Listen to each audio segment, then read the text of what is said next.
গণভোট অধ্যাদেশের যে এটাকে বলা হয় ব্যবহার হয়ে গেছে, সেটা যে কারণে প্রণয়ন করা হয়েছিল সেই গণভোটটা অনুষ্ঠিত হয়ে গেছে। এটার অধীনে সামনে আর কোনো গণভোট অনুষ্ঠিত হবে না। এইটাকে আবার অনুমোদন করে বিল আকারে নিয়ে এসে আইন বানানোর কোনো অর্থ নেই।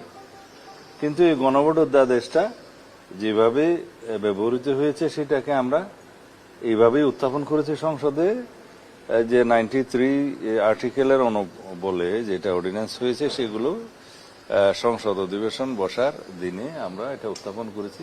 30 দিনের ভিতরে অর্ডিন্যান্সগুলোর ভাগ্য নির্ধারণ হয়।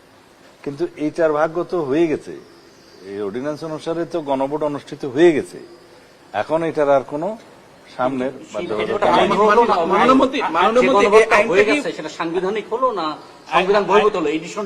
না, এটা গণভোট অধ্যাদেশ যেটা হয়েছে এটা একটা অধ্যাদেশ, এটা কোনো সংবিধানের অংশ ছিল না।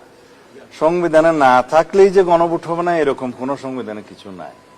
তো সুতরাং আইন প্রণয়ন হয়েছে অধ্যাদেশের আকারে একটা গণভোট অনুষ্ঠিত হওয়ার জন্য, তো সেটা করেছে। সেই অধ্যাদেশটার ব্যবহারও শেষ হয়েছে, এটার কেউ কোনো বিরোধিতা নেই। কিন্তু এই আইনটা আবার সংসদে ধারণ করে ভবিষ্যতের জন্য ব্যবহার করার কিছু নাই। আইনটাতে বলা আছে যে এই গণভোট হওয়ার পরে আইনটি অকার্যকর হবে, প্রত্যেকটা গণভোটে তাই হয়। কিন্তু প্রশ্নটা হচ্ছে যে পার্লামেন্টে যে রেকটিফাই করার যে বিষয়টি থাকে সেই জায়গায় আপনারা রেকটিফাই করতে উত্থাপন হয়েছে, সে যেটা অধ্যাদেশ সেটা উত্থাপন হয়েছে। যে অধ্যাদেশগুলো যেমন সীমানা নির্ধারণের জন্য আছে, যেমন আরপিও আছে, এগুলোর ভবিষ্যৎ এফেক্ট আছে। তো সুতরাং ওগুলো ওভাবে আমরা রেটিফিকেশন করতে হবে।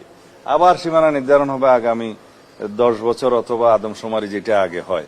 তো সুতরাং এগুলো আইনে পরিণত করতে হবে, রেটিফিকেশন করতে হবে। এইটা রেটিফিকেশনের কিছু করার নাই।